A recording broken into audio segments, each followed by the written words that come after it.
Good morning, dear students. Today we are conducting laboratory demonstration class of the pending experiments. The topic which we discuss today is a very special efficiency test for DC machines. This is known as Hopkinson's test on a pair of DC shunt machine. What we do for finding out the efficiency of a generator is to run the generator by the prime mover. Generator generates electricity output, electrical power output, and it is usually wasted in a resistance for heating the resistance or a water load in heating water, and the energy generated is wasted, the output is wasted, the input is measured on the input side and the output is measured on the output side. Similarly, for a motor, the motor is driven and the motor shaft is given a brake system and the output is lost in the braking system. Input is measured and the output is wasted.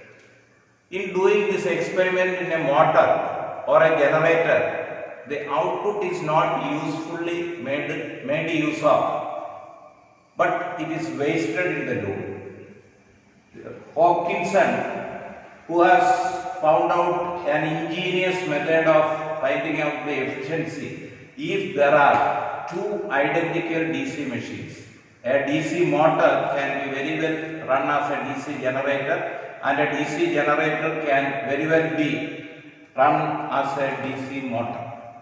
This reversibility of DC machine is made use of in this.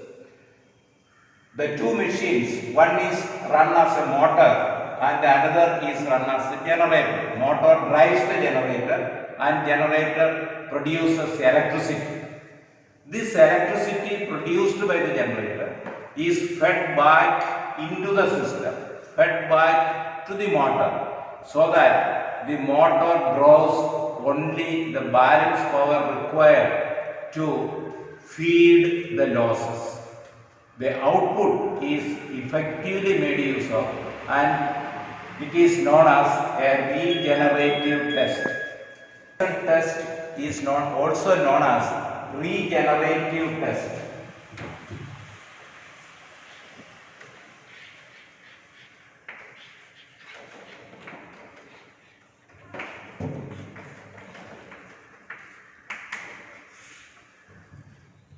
During the process of finding out efficiency, the generator generates and it is fed back into the motor circuit, into the system.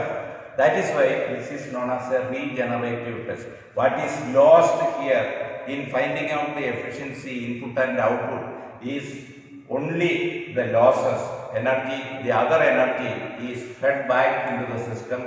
So this is an ingenious testing. Suppose the case of a 100 HP motor. If the 100 HP motor is to be tested, you will have to give input supply corresponding to 100 HP and the output of the motor testing center. It cannot be made use of. In an industry, the motor can be made use of to run a machine. Whereas in a testing center, in a laboratory, the motor output cannot be made use of. It can be wasted as the brake drum heat. So, bigger machines, it is practically impossible to test. If a 1000 HP motor, it cannot be tested at all. For that, sometimes they will be making prototype motors and it will be tested, and the larger scale motors will be manufactured. That is the way bigger motors are tested. But bigger motors can also be tested here, provided there are two machines, identical machines. One is working as a motor and the other is working as a generator. The circuit diagram for this test is shown here. DC generator and motor set, or it is known as motor generator set, or having the same machine details. Please see the nameplate details of the machine. Motor is having a rating of 3.5 kilowatt. Generator is also having the same power of 3.5 kilowatt. The motor voltage is 220, generator voltage is 220, motor current is 19 ampere, whereas the generator current is only 16 ampere, because the motor is driving the generator. It draws more current corresponding to the losses that are to be fed in the two machines. So the current will be different. The speed of the two machines will be one and the same, because this motor drives the generator, same speed for the motor and generator. Now we are coming to the circuit. One is motor, other is generator. Motor is represented in this way with armature terminals A1, A2. Similarly, generator, armature terminals A1, A2. These are shunt machines. The experiment can be done very easily on shunt or compound machines. The diagram is for shunt machine. Shunt machine means the fields will be connected in parallel with the supply system. This is the shunt field of the motor F1, F2. Similarly, shunt field of the generator, which is also fed across the supply. You can see this is the DC supply available in our laboratory, 220 volt, with the protective DP MCBs. The supply is taken. For finding out the voltage of the supply, a voltmeter is provided at the beginning itself. Then the starter of the motor, it's a 4-point starter. Lines L1 and L2 should be connected to the starter. Then field connected from the starter, armature terminals from the starter. The connections are made. In the field of the motor, there is a variable resistor and an ammeter for measuring the current. Variable resistor, making use of that, the speed of the motor can be changed. It can be increased or lowered to suit the condition. That is the field circuit. Armature circuit is directly connected to the motor through an ammeter. So this ammeter measures the armature current of the motor. Now coming to the generator part, when the motor is run, the generator will also be running at the same speed. The field is connected to the supply side through a switch, ammeter and a variable resistor. By using the variable resistor, you can change the resistance in the field circuit, thereby the current in the field circuit can be changed or increased or decreased. A switch is also provided in the field circuit of the generator. Now this is the diagram. The generated voltage of the generator. The voltage is generated across this terminals of the armature. This is connected to, say you see a connection in between on the negative side and on the positive side. Through a switch it is connected to the motor armature or connected to the line itself. That means the generated power, electricity power is fed back to the system.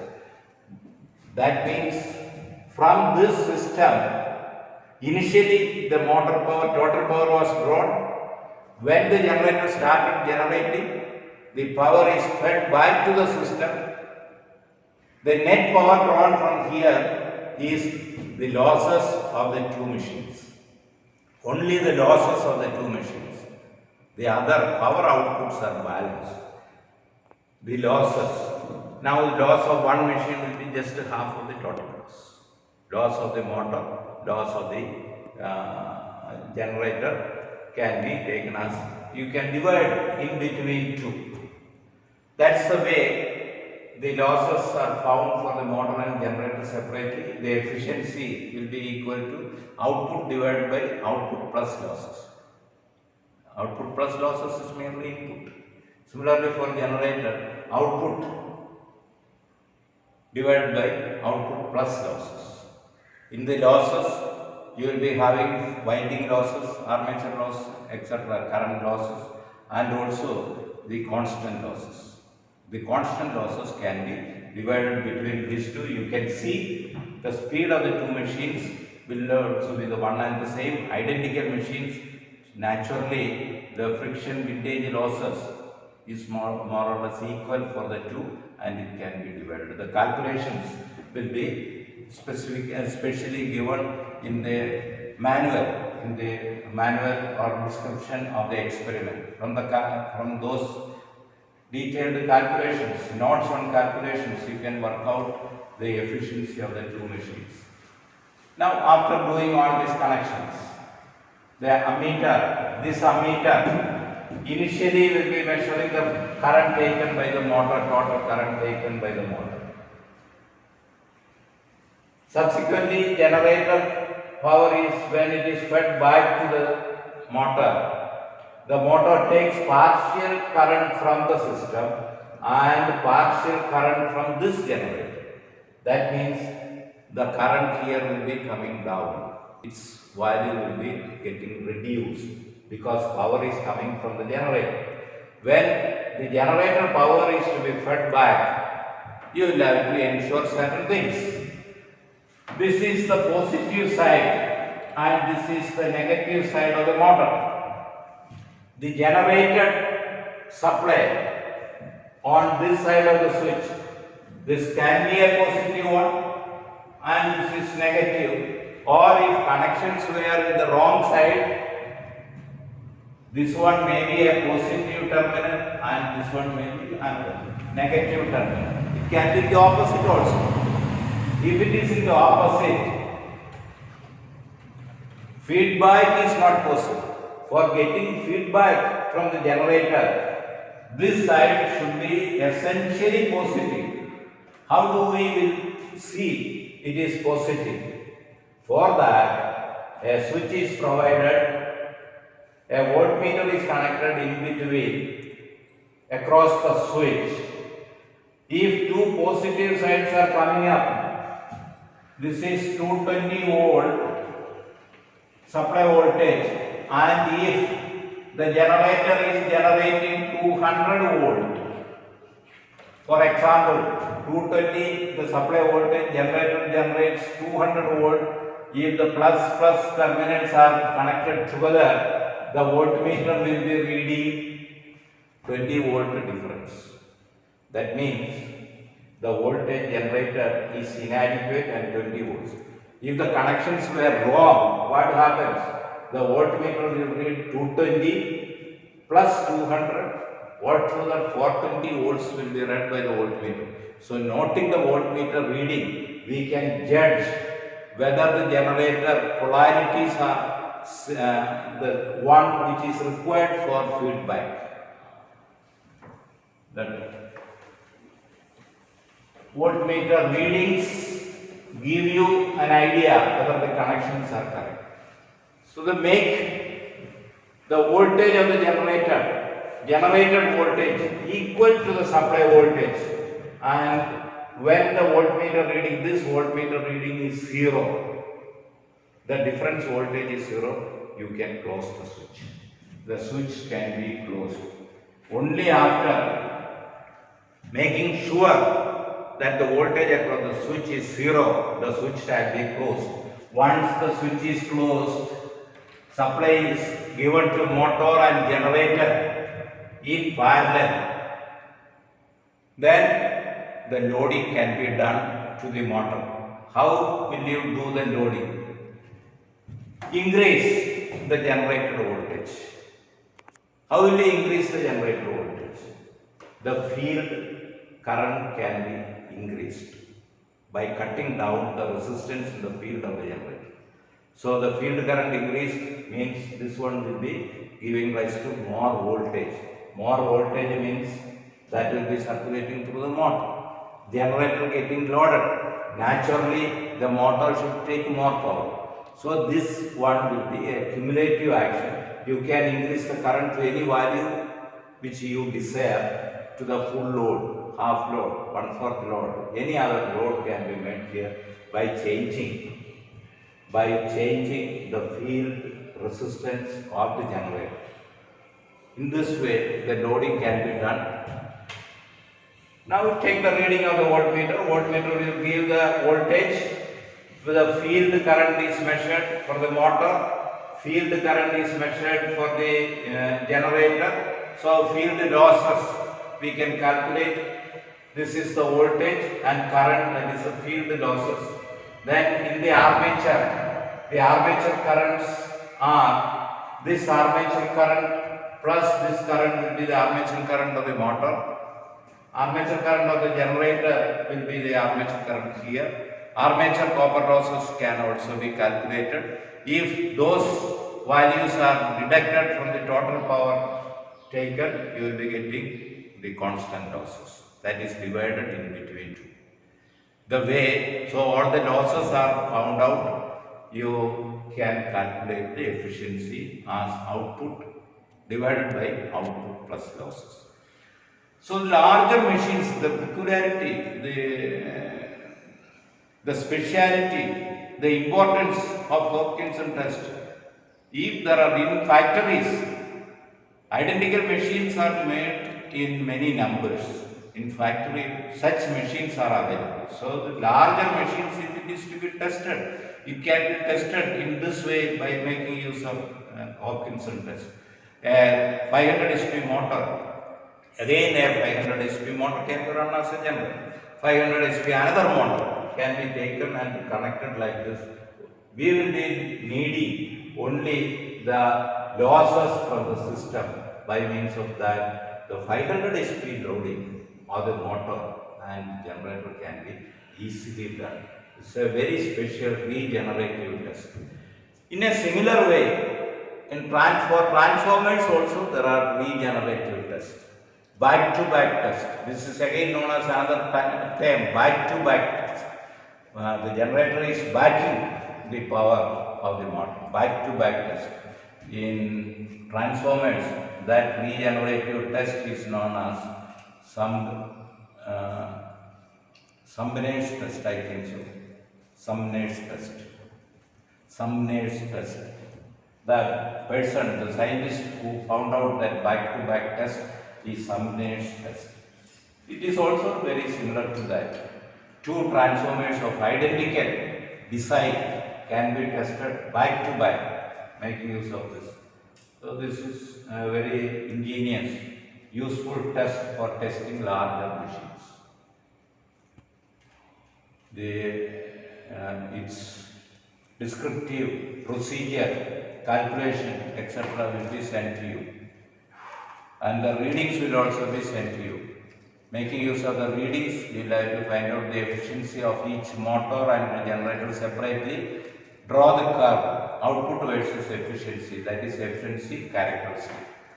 The purpose of this test is to find out the efficiency of large DC machines. Thank you. Do the Hopkinson test in the laboratory. For the Hopkinson's test, we want two identical machines, DC machines. You can see the two identical machines here. One is a motor whose nameplate details are available here, and the other is the generator having the same nameplate details. This is the nameplate details of the generator. Nameplate details of the motor is also available, same power. Now the motor is started as a shunt machine. Hopkinson's test is done on two identical shunt motors, shunt motor and generator set. Supply connection through the starter is given to this motor. For that, DC terminals plus terminal and minus terminal are available, across which when we start the DC machine in the laboratory, we will be getting 220 volts. This 220 volt is applied to the motor. The motor is having a 4-point starter. 4-point starter means there will be 4 terminals.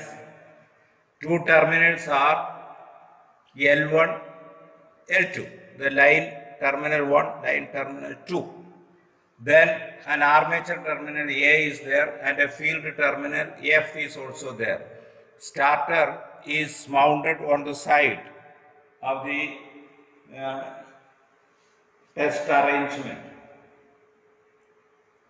From plus line connection is given to L1. This is shorted.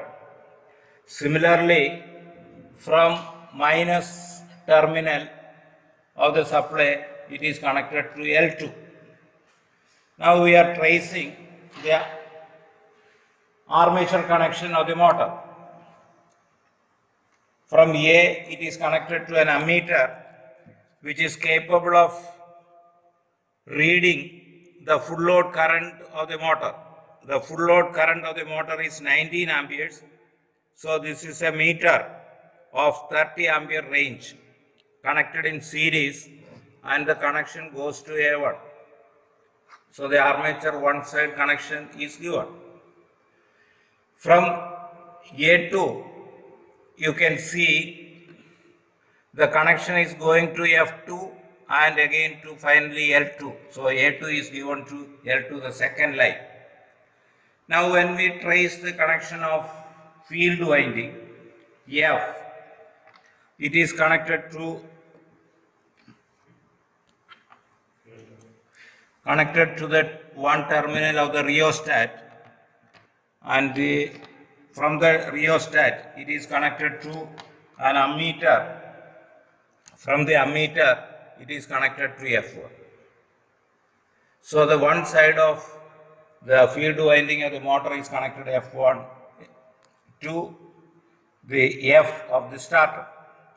The second line L2 is connected to F2. So the field winding is also getting 220 volt through the rheostat and current measuring ammeter. So if you vary the resistance value of the rheostat, the field current of the motor can be changed.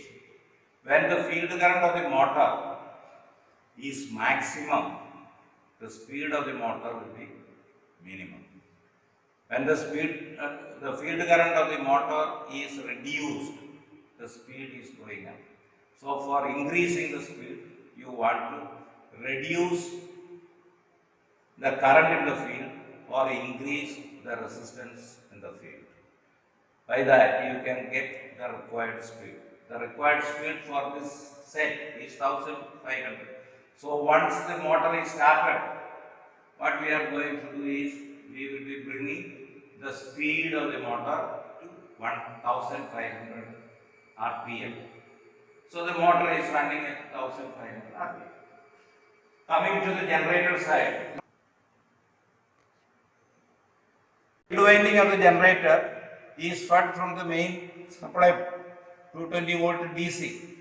You can see the field winding F2 terminal is connected to the line 2.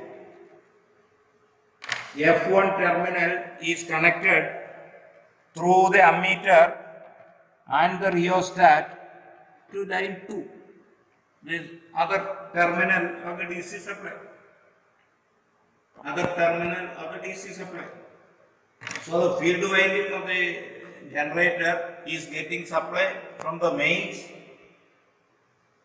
through a rheostat and an ammeter.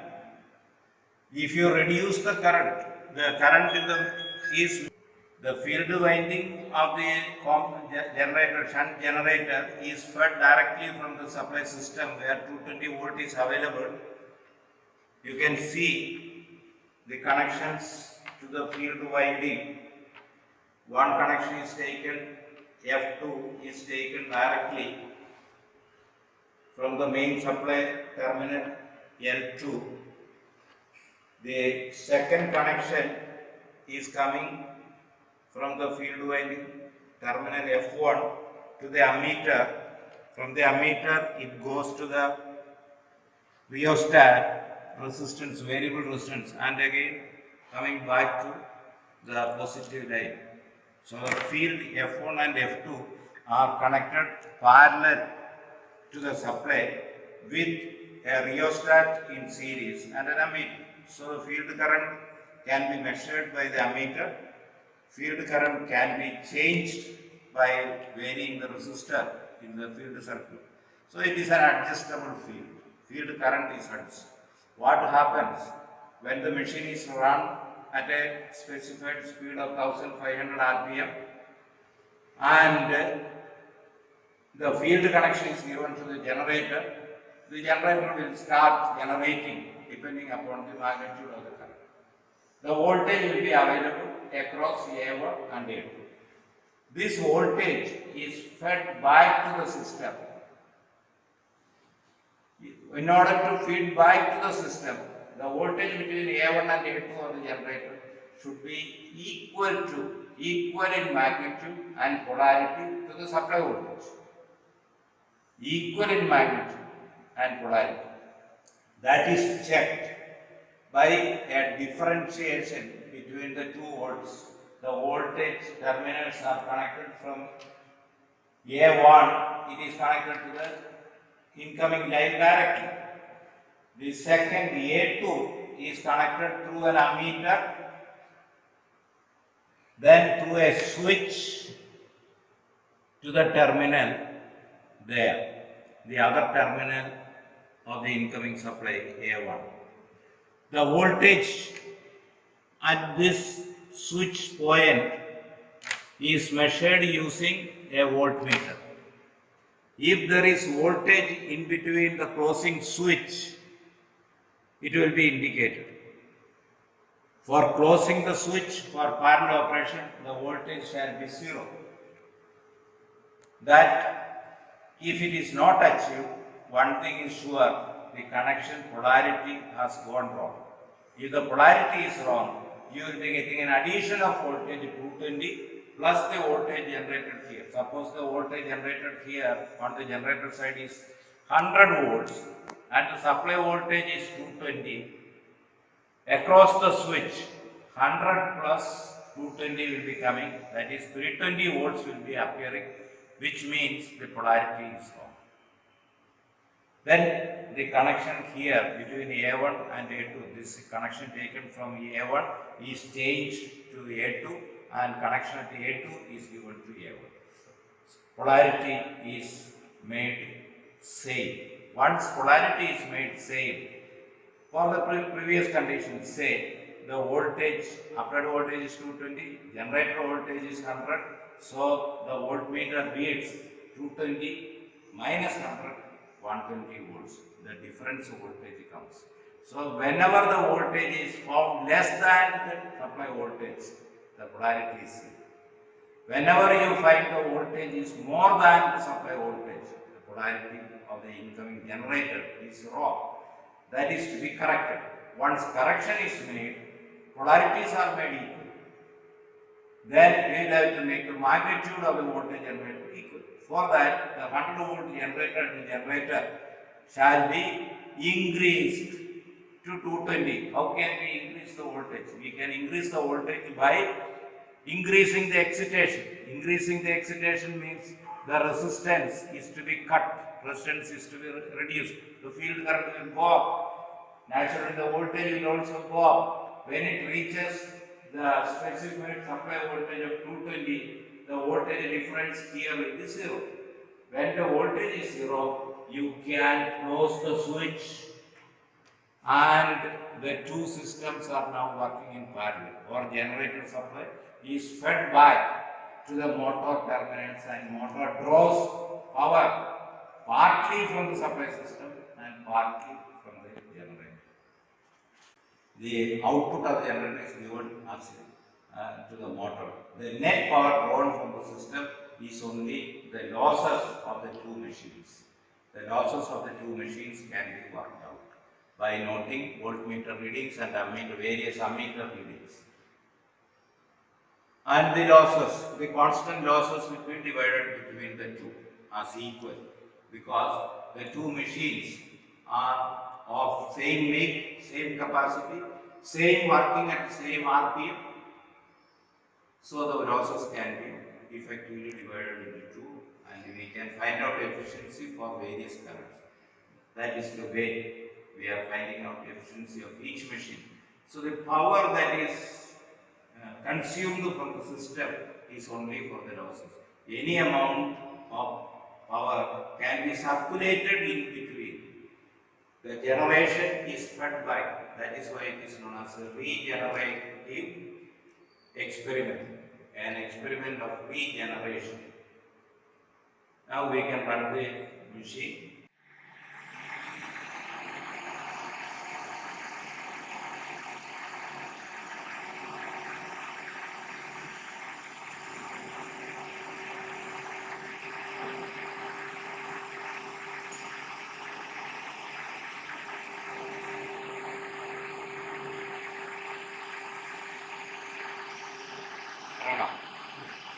Now the set is started and the motor is running. The speed measurement is to be done. Speed measurement. Please do the speed measurement. This is speed measurement. Ready. 1300, 1320. The speed is 1020 RPM. Now I am reducing the current by increasing the resistance. You can see the speed is going up.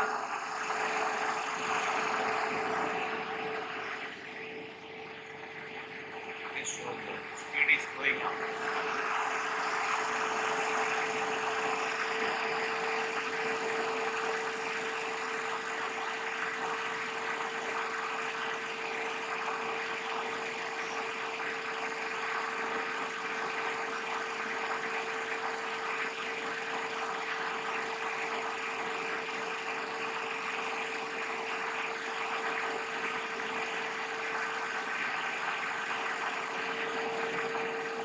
Now it is 1300. The speed is brought.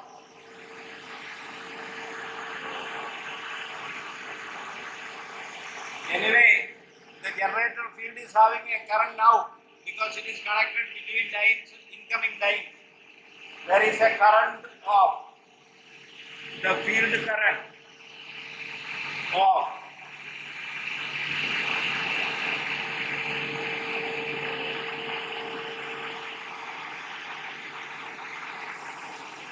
0.14 ampere. 14 ampere is the field current now. With this field current, it has started generating.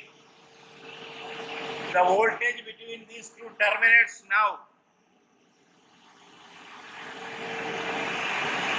Voltage between the terminates now is 300. Beyond the value of the supply voltage. That means definitely the polarity of the incoming generator is connected wrongly. Now I can show you the voltage that is going up.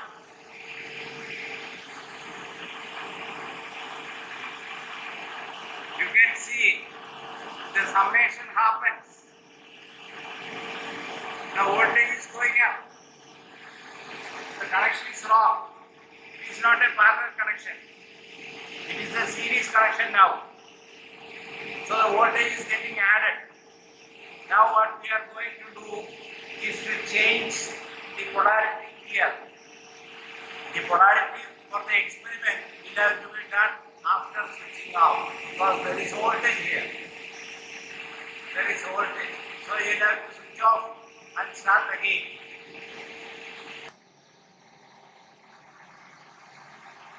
This is the original connection.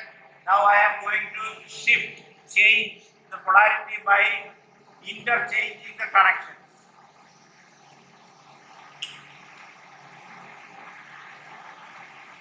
Connections are interchanged so that the series polarity has now brought to a parallel polarity feedback arrangement.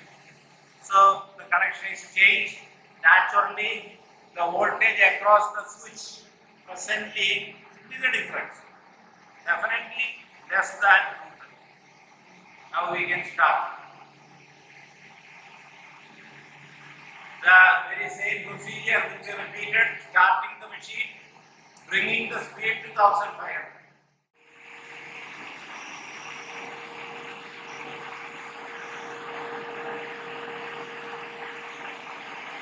Now the machine was started again, brought the speed to 1500. Now you can see the voltage across the switch. It is less than 220, not zero. We will be bringing that voltage to zero by giving more excitation to the field winding. See, I am giving more excitation to the field winding, more current in the field, more voltage for the generator, more voltage for the generator, and generator voltage is becoming nearer to the supply voltage, and finally it is becoming equal, so that the voltage across the switch becomes zero. Voltage across the switch becomes zero. The voltage generated here is 220. There also the same voltage. Since the voltage is zero, we need not hesitate to close. It can be closed without any difficulty, without any arcing. Very easily it can be closed. Now the generator supply is coming into the motor terminal. The power is fed to the motor terminal. Motor takes power from the generator as well as from the supply system. Once it is done, we can take the meter readings. Now we can load the machine according to our requirement. For each load, we will have to take the meter readings.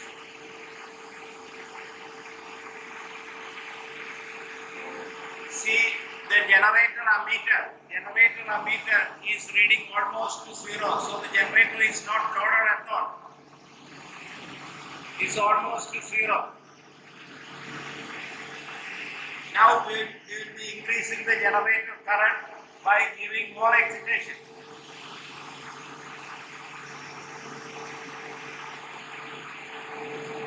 So there the current increase. So the generator current is getting increased by increasing the generator excitation. That more increased excitation generates more voltage inside the generator, and that drives current to the motor. And motor is also getting loaded. This is a cumulative thing, interactive thing, regenerative action. We can take different readings of the generator ammeter.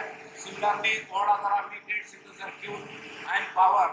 Making use of the ammeter readings, voltmeter readings, we can get different loads, different doses according to the load. The rated current of the generator is 16 ampere. We will be taking the loading current for 16 ampere, say 4 or 5 readings. 4 ampere, 8 ampere, 12 ampere, 16 ampere. So you can have 4 readings, or you can have 5 readings, 3 ampere, 6 ampere, and so on.